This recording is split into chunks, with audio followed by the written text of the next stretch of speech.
Bom dia, uma honra estar aqui, uma lenda, e digo isso com toda felicidade, porque rodar a imprensa, receber boas perguntas sempre é a função do presidenciável, e eu tenho que ser um bom presidenciável mesmo tão jovem, né? Então espero ser bem esclarecedor hoje para os ouvintes. Prazer tê-lo conosco aqui, recebê-lo aqui é uma honra. Essa entrevista está sendo transmitida em áudio e vídeo pelo 4 numeral 8policenso.com.br, 4 numeral, número 4, 8 policenso, número 8.com.br, transmissão em áudio e vídeo pelo 48, e evidentemente você nos acompanha pelas ondas da Som Maior, aqui pelo rádio, em áudio. Participam da entrevista os nossos comentaristas de eleição, Laércio Menegas, Arthur Fabro e Pierre Vanderlinde. Laércio, bom dia. Laércio, fala conosco. Bom dia, tudo bem? Bom dia, Adelor. Bom dia aos amigos e amigas da nossa Som Maior, e bom dia especial aí ao nosso pré-candidato a presidente da República, Renan Santos. Pierre Vanderlinde, alô, bom dia. Bom dia, Adelor. Bom dia, Laércio, a toda a equipe Som Maior. E bom dia ao Renan Santos, candidato. É um prazer ouvi-lo e estar participando do programa. Estão aqui no estúdio também da Som Maior, entre outros militantes e filiados e dirigentes do Partido Missão, o Jairo Fortunato, que é pré-candidato a deputado estadual, e o Lucas Silveira, que é pré-candidato a deputado federal.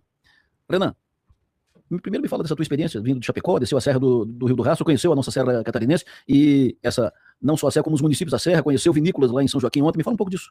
Olha, foi uma experiência sensacional. É um país muito de contrastes, né? Eu tava rodando o Maranhão há coisa de uma semana e meia atrás. É um lugar muito pobre, com cidades pouco desenvolvidas, com cidades sem atividade econômica, cidades pequenas do interior, tem uma dependência total e completa do governo federal. Por que eu tô fazendo esse preâmbulo? Porque eu vim pra Santa Catarina, e por mais que a gente possa puxar outros contrastes, o principal contraste é: as cidades são autônomas, são cidades baseadas em confiança, com economia desenvolvida e com um desenvolvimento econômico espraiado. Ou seja, todas as cidades vão ter algum tipo de atividade econômica, maior ou menor, em diferentes cidades, com setores diferentes, e todos eles conexos. Então eu tomei uma aula de interior aqui. Aula sobre cooperativismo, aula sobre administração pública, aula sobre sociedade baseada em confiança. São Miguel do Oeste, eu vi no domingo à tarde as crianças correndo, brincando numa praça, numa boa, sem barulheira. Esse é o tipo de coisa que você devia ver em outras cidades do Brasil. E aí entra um paradoxo, né? Porque o Brasil não reconhece Santa Catarina como parte de si. Santa Catarina nunca tá nas propagandas oficiais, Santa Catarina só é lembrada pelo governo brasileiro na hora de cobrar impostos dos catarinenses, mas nunca como um modelo de Estado e um modo de vida que funciona.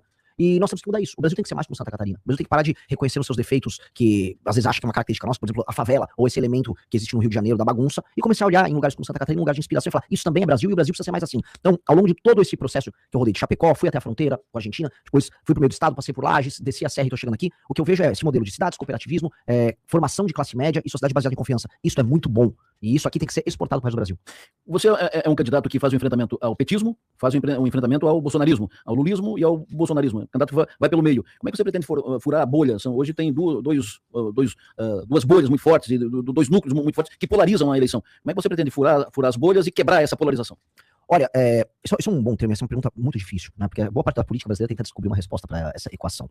E a real é: se eu ficar negando eles, eu não vou ser nada. Porque estabelecer sua identidade, eu vou tentar ser claro pro ouvinte, através da negação do outro, você tá sempre pautado pelo outro. O que eu quero dizer? O Flávio Bolsonaro é candidato dizendo que ele é melhor do que o Lula, ou que ele não é tão ruim quanto o Lula, ele é mal menor. E o petismo faz a mesma coisa com relação aos Bolsonaro. Eu não posso fazer isso apenas quando eu não sou nenhum nem outro. Eu tenho que me afirmar perante as qualidades das ideias e as qualidades da minha trajetória e das posições que eu adotei. Então, eu só vou conseguir derrubar esses outros dois sendo algo novo, propondo algo novo, sendo imaginativo, sendo criativo, sendo corajoso, e é isso que eu tô fazendo. Então, eu tô conseguindo estabelecer um nicho eleitoral em que, onde eu consigo falar, eu consigo ser líder. Eu vou dar um exemplo. Entre os jovens de 16 a 24 anos, as pesquisas Atlas todas pegaram isso, eu já estou disputando a primeira posição. O nosso partido, o Partido Missão, que foi montado há 5 meses e meio, ele já é, entre esses mesmos jovens de 16 a 24 anos, o partido favorito dos brasileiros. E isso sinaliza algo. O que é? Sinaliza. Se há espaço para que as pessoas não ouçam sem preconceito, mesmo no Maranhão ou mesmo em Santa Catarina, haverá pessoas que vão gostar do nosso projeto. E eu faço isso não porque tô aqui só falando: eu não sou petista, o Lula é vagabundo, não, o Flávio Bolsonaro é um ladrão. Não, eu não vou nessa linha. Por mais que, se me perguntar, eu vou falar. O que eu vou fazer é: eu tenho uma série de ideias, e essas ideias são sensacionais, e isso pode tornar o Brasil uma das 5 maiores nações do mundo. Eu tô aqui pra isso. Pergunta do nosso comentarista de eleição, professor Arthur Fabro. Fica à vontade, Arthur, bom dia. Bom dia, Adelor, bom dia aos ouvintes, bom dia ao pré-candidato a presidente da República, Renan Santos. Renan, eu vou te fazer uma pergunta que imagino que você já deve ter respondido outras vezes, para também dar oportunidade para que você responda aqui para o público criciumense, né, do sul do estado de Santa Catarina. O senhor, então, está em Santa Catarina para um roteiro, né, e eu imagino que o senhor bem saiba que é um dos estados onde Bolsonaro obteve resultados eleitorais mais expressivos nas últimas eleições e onde o conservadorismo ele tem raízes bastante sólidas, né. Dito isso, o senhor também representa uma direita que se pretende também diferente da direita bolsonarista. Eu gostaria que o senhor fosse bastante específico em apontar algumas diferenças concretas em relação à direita bolsonarista, né? Talvez, se for possível, mencionar algumas questões ideológicas ou de método, né, programáticas, entre aquele projeto que o senhor defende e o que a gente já sabe, né, que é o projeto bolsonarista. E como o senhor pretende convencer um eleitorado que, por exemplo, esse de Santa Catarina, em grande parte ainda se identifica com o Bolsonaro, de que essa diferença entre vocês é bastante relevante? Beleza? Obrigado, um abraço. O Arthur procura aprofundar um pouco mais a conversa. Delícia esse tipo de pergunta, né? Isso é tipo de pergunta boa da gente desenhar quem nós somos e quem é o nosso adversário. Então eu vou começar com uma pequena provocação. Tirando os chavões, ninguém sabe exatamente como pensam os Bolsonaro. E aí eu vou pegar a frase do próprio Flávio Bolsonaro. Ele disse recentemente, num evento no Rio Grande do Sul, que ele não vai falar muito das propostas dele, porque se ele falar muito, as pessoas vão atacar ele. Ou seja, eu não sei exatamente como ele pensa. O Flávio Bolsonaro, qual é a proposta dele para a educação? Qual é a visão conservadora bolsonarista sobre a educação? Eu não sei. Qual é a visão conservadora bolsonarista sobre como resolver a questão do SUS e a questão do acesso ao SUS? Também não sei. Qual é a questão bolsonarista conservadora dele sobre a área de infraestrutura? Eu não tenho a menor ideia. Qual é a política econômica que ele vai adotar? Não tem ideia. Ele disse que vai fazer uma tesourada num evento no BTG. O que é uma tesourada? Saiu ontem, né, na Folha de São Paulo, que o Flávio pretendia fazer os reajustes da aposentadoria e do BPC, sem ser através do reajuste via salário mínimo, via aumento do salário mínimo, mas sim através do IPCA. Eu defendo isso, publicamente. Eu falo isso, precisa fazer isso. Muitas pessoas vão reclamar, mas se a gente quiser fazer o que o Milei fez na Argentina aqui, nós vamos precisar encarar esse tipo de problema. Ele correu pra via pública e falou, isso é fake. Então ele não vai fazer. Então ele fala que ele anda com o Milei, mas ele é sabor Milei. Meu problema com eles tirando os chavões do tipo, aqui é família, aqui é Deus. Eu não sei o que eles pensam. Eu não tenho a menor ideia, ninguém tem a menor ideia. O Carlos Bolsonaro quer ser senador aqui por Santa Catarina. O que o Carlos pensa sobre os problemas de Santa Catarina, sobre o Pacto Federativo? Qual a visão conservadora do Carlos Bolsonaro sobre isso? Ninguém sabe. Ninguém sabe porque são apenas chavões. Então eu já começo falando minha primeira grande diferença. Nós somos substantivo, não adjetivo. Falar que eu sou conservador, pra eles é um adjetivo. Pra gente, ser de direita é um substantivo e às vezes direitar é um verbo, é uma ação política baseada em ideias. Então, eu montei um livro, eu tenho projetos pra todas essas áreas que eu falei. Eu sei como ser um candidato à direita usando tecnologia no SUS e aproveitando o elemento centralizado do SUS pra com machine learning e inteligência artificial a gente melhorar o atendimento das pessoas. Eu sei como resolver o Pacto Federativo pra fazer com que o povo que trabalha e produz, como por exemplo o povo de Santa Catarina, não seja permanentemente roubado, que esse dinheiro não vá pra um prefeito vagabundo lá em Alagoas ou no Maranhão gastar com qualquer coisa e não melhorar a vida das pessoas lá. E é que as pessoas terminam migrando pra cá e gerando problemas, inclusive, políticos, nacionais. Eu sei como tratar disso, eu vou tratar disso, eu não vou ter vergonha de fazer esse tipo de tema. Esse tipo de coisa que é uma diferença de mérito, de postura, de formas de encarar os problemas, já nos diferencia como água e óleo deles. Eu vou falar dos grandes temas nacionais. Eles não vão. O problema é o seguinte, o bolsonarismo é como se fosse o peronismo lá na Argentina, ou o próprio lulismo no Brasil. É o La Garantia Soy Yo. Não, confia no meu sobrenome aqui que a coisa vai. E aí eu não consigo, e esse é o problema que a gente responder a sua pergunta. Eu não consigo saber o que eles pensam. Tirando os chavões, eles gostam da família, eles não gostam de bandido. Tá, vamos virar a primeira página. O que tem? Qual é a abordagem deles que será diferente da minha na parte de segurança pública? Eu tenho um projeto, eu tenho livros publicados, que é o livro amarelo, que é o programa do meu partido, explicando ponto a ponto como eu vou enfrentar o crime organizado. Eles não têm. Eles são em guerra cultural, né? Eles dizem que são descendentes diretos do pensamento do Olavo de Carvalho. Ok. Como é que o Flávio vota nessas matérias? O Flávio votou agora a favor da lei da misoginia, que é um projeto maluco que acaba com a confiança interpessoal entre homens e mulheres, vai atrapalhar a ascensão de mulheres na carreira delas dentro das empresas, porque simplesmente qualquer coisa vira misoginia, as empresas vão querer se proteger disso. Então qual é a ideia dele sobre guerra cultural? Não sei. O problema é que a gente nunca sabe. É só, confia em mim que meu sobrenome é Bolsonaro. E sabe quem fez isso na última eleição pra eu responder a pergunta? O Lula. Ele não apresentou um plano de governo, ele não apresentou quem seria o ministro da fazenda dele, só falou, confia em mim que eu vou te dar uma picanha. E aí deu o que deu. O senhor falou que sabe como resolver o problema fazer o enfrentamento ao crime organizado. Como? De maneira muito clara. Nós temos no Brasil um país que ficou muito traumatizado pelo período do regime militar. Houve um trauma. Então, qualquer legislação que fosse muito rígida com o cometimento de crime já era tratado como um retorno aos porões do DOPS, porões da ditadura. E fora isso, houve também uma ascensão de um pensamento à esquerda que sempre achava que a violência estava por conta das desigualdades sociais e a violência, portanto, tinha que ser encarada como uma forma quase de redenção poética da pessoa mais pobre, não sei o quê. Isso é tudo balela, tá? Estudos sérios, por exemplo, da FGV de 2007 demonstram que há uma correlação muito mais forte entre o menino que comete o crime dos seus 15 a seus 29 anos não ter a figura paterna perto dele, portanto, vir de uma família destruída, do que, por exemplo, o índice Gini, que é a desigualdade social. Ou seja, a desigualdade social é menos importante no cometimento do crime, na formação da mente desse criminoso, do que a ausência da figura paterna.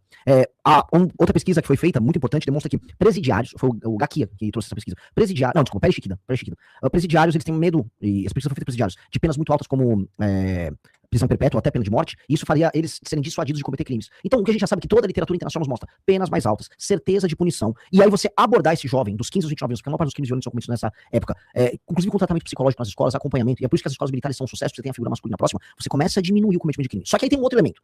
A gente ficou errando em políticas públicas de segurança no Brasil há décadas. E aí isso criou monstros. PCC é um monstro, Comando Vermelho é um monstro, e outras facções menores são monstros. No Rio eles têm as milícias que são monstros. Aí a gente vai ter que dar um tratamento específico pra eles. É como se o Brasil fosse um doente, né? A gente tá com câncer, e aí agora a gente vai ter que fazer uma cirurgia específica em alguns pontos. O câncer é a violência como um todo, né? Você tá com as células cancerígenas espalhadas. Só que os tumores é o Comando Vermelho, PCC. Então eu vou ter que ter uma legislação específica pra isso. Essa legislação dá-se o nome de direito penal do inimigo, que é uma teoria de um jurista alemão chamado Günther Jacobs, que inclusive vai escrever pra nossa revista. Um professor, um vovozinho alemão, muito inteligente, trouxe essa perspectiva de que quem não aceita a legislação e a cultura de um país e está permanentemente em cometimento de crime, como por exemplo uma organização terrorista, ele não pode ter os mesmos direitos e prerrogativas que um cidadão comum. Se você bate o carro e vai lá dar uma briga na rua, você acaba dando um socão na outra pessoa. Tudo bem, você vai ter que ser punido eventualmente, mas você tem os seus direitos, você tem sua presunção de inocência. Uma pessoa que coloca uma tatuagem em Comando Vermelho, ele não tem presunção de inocência. A gente tem que considerar que ele está permanentemente em cometimento de crime. Essa pessoa tem que ser considerada como alguém que terá que ser abordada pra polícia e já ser presa. Então logo a ser identificada. Essa pessoa não vai poder pagar fiança, essa pessoa não pode ter progressão de pena. As penas têm que ser mais duras com relação a ela. Ela não pode ter audiência de custódia que simplesmente possa liberar ela. Ou seja, ele é um ser anômalo. Ao fazer isso, e no primeiro dia de mandato nosso, decretar estado de defesa circunscrito apenas às regiões tomadas pelo tráfico, a gente pode destruir o crime organizado no Brasil.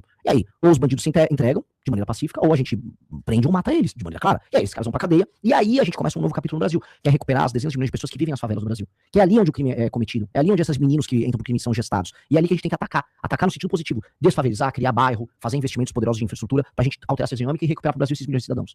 Confirmando, essa entrevista está sendo transmitida em áudio e vídeo pelo 484-numeral8porextenso.com.br, além das ondas da Rádio Som Maior também em áudio e vídeo no 484-numeral8porextenso.com.br. Comentarista da eleição Som Maior, Laércio Menegas, professor, bom dia, fica à vontade. Bom dia. A minha pergunta para o nosso presidenciável, Renan, é a seguinte. Nós temos aí uma polarização desde 94 no Brasil, que antes tinha como protagonista o PSDB e o PT, e a partir de 2018 esse polo do PSDB foi assumido pelo PL, né, ficou PL contra PT, disputando a eleição, essa polarização de 18 para cá com Lula e Bolsonaro. A minha pergunta é a seguinte, nós já tivemos aí Ciro Gomes, Garotinho, Luiz Helena, Geraldo Alckmin, todos eles tentaram romper a polarização e não conseguiram fazer isso, né? O que difere o Renan Santos desses candidatos? Qual a estratégia que ele tem para romper essa polarização? Uma delas você já falou, que é o seu contato com a juventude. Nós comentamos no programa esses dias, né, eu e o Adelo Lessa, que na juventude, o recorte da pesquisa Atlas bastante favorável na questão da juventude, mas que outras estratégias, por exemplo, você tem para falar com outros públicos e que você vai tentar demonstrar na campanha para conquistar a confiança do eleitor? Obrigado, Laércio. De maneira clara, a mensagem que a gente passa para os mais jovens é exatamente a mensagem que as pessoas mais velhas vão querer ouvir. Se um ouvinte da rádio estiver agora assistindo, ele não vai discordar, imagino eu, aqui em Criciúma, da maior parte das coisas que eu tô falando. Ele, na verdade, não me conhece, e, na verdade, se ele tiver lá mais de seus 50 e poucos anos, ele tá, vamos dizer, ainda inebriado pela lógica do bolsonarismo como resposta dialética ao petismo. O bolsonarismo como enfrentamento natural ao petismo. Mas se você olhar na letra da lei, ou se você olhar no papel, as propostas do Flávio são muito menos condizentes com o que ele pensa do que as minhas. Então, se ele olhar e olhar minha trajetória, eu liderei o impeachment de Dilma Rousseff nas ruas e no parlamento, eu fui capaz de fundar um partido, a família Bolsonaro não foi capaz de fundar um partido, eu jamais votaria nessas leis feministas que passaram no Congresso, assim como o nosso deputado Kim Kataguiri nunca votou, eu jamais ficaria fazendo campanha falando que eu vou ficar aumentando Bolsa Família, ou seja, contrariando a lógica e o sistema de valores do próprio eleitor dele, eu jamais faria isso. Então, se esse eleitor conhece e passa a ser um pouco generoso, ele não tem motivo de discordar. E aí existem dois elementos, a pergunta é muito boa, porque ela trata de dois momentos geracionais. O Fernando Henrique e o PSDB, eles representaram um processo de modernização de um país que tinha medo de falar que era de direita. E aí as classes médias antipetistas, elas falam, não, esse projeto tá modernizando o Brasil, tem plano real, tem privatização, a economia tá andando, eu tô começando a consumir produtos do exterior, o Brasil é uma economia muito fechada ali até os anos 90. E isso, vamos dizer, marcou uma geração, né, uma geração antipetistas, até que deu vamos dizer, a fadiga de material e eles passaram a perder. O bolsonarismo representa outro momento, foi quando as pessoas antipetistas começaram a falar, este cara, ele representa meu sistema de valores. O Bolsonaro é literalmente eu. O Bolsonaro, ele fala que eu falo, ele tem a mesma religião que eu, mas o Bolsonaro não tem religião nenhuma. O Bolsonaro defende a família, por mais que ele esteja na terceira família. O Bolsonaro, ele gosta de matar bandido, por mais que o governo dele não tenha passado uma legislação que realmente prenda bandido. Ou seja, as pessoas se identificaram ali com o Bolsonaro, falaram, esse é o homem, eu vou com ele ali. E já tá apresentando a fadiga de material também. Essa fadiga de material já tá acontecendo. Nós representamos um outro momento, que é um momento otimista. Esse é o ponto que eu quero falar. Eu quero falar pra todo mundo que, assim, as gerações mais novas estão olhando e falando, o futuro pode ser glorioso. O Brasil realmente pode ser uma das 5 nações do mundo, nós temos tudo pra isso. E os problemas que a gente padece, eu pago imposto alto, a inflação, ela tá sempre comendo um pedaço do meu salário, os juros são altíssimos no Brasil, andar na rua no Brasil é perigoso. Todos esses são problemas pequenos. Todos os problemas que o Brasil passa são muito, muito, muito pequenos. A pessoa fala, impossível. O problema não é esse. O problema é a vontade de você resolver esses problemas. O problema é você organizar uma força política que saiba o que fazer. O exemplo que eu vou dar, eu já tinha dado o exemplo do câncer. O Brasil, se fosse um paciente, uma pessoa doente, ele é uma pessoa que está morrendo de gripe. Sabe, existe cura pra gripe, existe remédio pra gripe, todo mundo sabe como resolver. Só que a pessoa não quer cuidar, porque se ela tem um parente que falou que ele tem que tomar suco de cenoura e um chá e não tá tomando remédio pra gripe. Esse é o cenário do Brasil. Resolver o problema de uso do Brasil é fazer uma boa reforma fiscal. Resolver a questão de segurança pública, passando a legislação certa e tendo vontade, resolve em 1, 2 anos.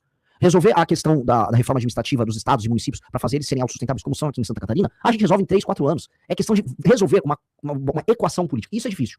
Que é resolver os jogos de poder que existem entre os estados, os municípios, o tal do Centrão. Hoje também tem o STF como um player. Este é o desafio. E nós estamos criando um projeto político inteiro devotado a resolver isso. E isso é otimista, isso aponta para um futuro que vai ser glorioso. Eu vou falar, a maior parte dos problemas brasileiros de Estado, que são muito ruins, a saúde e a educação no Brasil, com o uso da tecnologia, com a inteligência artificial que tá chegando aí, galera, é uma revolução. Vai mudar tudo. O SUS, que antes era uma desvantagem brasileira, vai ser uma vantagem enorme, porque ele é centralizado, a gente vai poder cruzar dado, aí a gente vai poder saber se uma pessoa vai desenvolver diabetes, já vai ter um remédio próximo. O presidente de El Salvador, Bukele, apresentou esse mesmo projeto, e já tá fazendo uma espécie de SUS dele no celular da pessoa, que não tem atraso, a pessoa consegue fazer a consulta com o médico, em vez de pegar fila, ela já faz por teleatendimento com qualquer médico espalhado pelo país, o remédio já aparece num totem perto da casa dele, aí você consegue prevenir, controlar estoque, gasta menos dinheiro, tem menos corrupção, é muito melhor. O futuro será incrível. E pra você fazer uma revolução que envolva inteligência artificial, alta tecnologia, você precisa de gente boa com cabeça nova.